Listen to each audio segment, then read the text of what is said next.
Müskirat resmi. Müskirat resmi was a tax on alcohol in the Ottoman Empire. Strictly speaking, the Islamic law forbade alcohol, so there were no alcohol taxes in the early empire. However, the Ottoman Empire acquired increasingly large non-Muslim populations and inherited the taxes and customs of conquered territories, so in the 17th century an alcohol tax for non-Muslims was inaugurated. There were, subsequently, complex changes to taxation of alcohol, and in some cases taxes were abolished or replaced with something else, only to be re-established later, but these different taxes were generally all known as Müskirat resmi.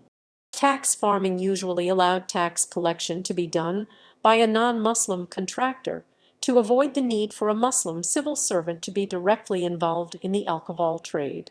There was also a zecriye resmi, a tax on prohibited goods applied to alcohol sold in markets in the 18th century. Müskirat resmi persisted in the tanzimat era. The Ministry of Finance established a separate department, zecriye, emaneti, to collect revenues from alcohol taxation.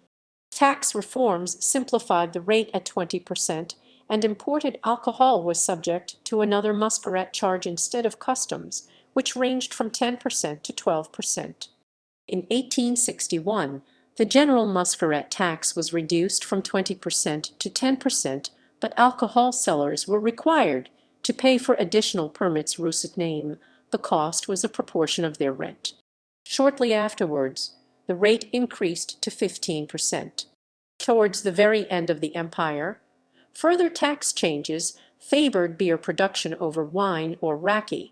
Only in 1926 were alcoholic drinks made legal for Muslims in what was, by then, Turkey. Manufacturing and distribution continued under government monopoly. Christian priests and monks were generally exempt from Müskirat resmi on alcoholic drinks for their own personal use and also for masses.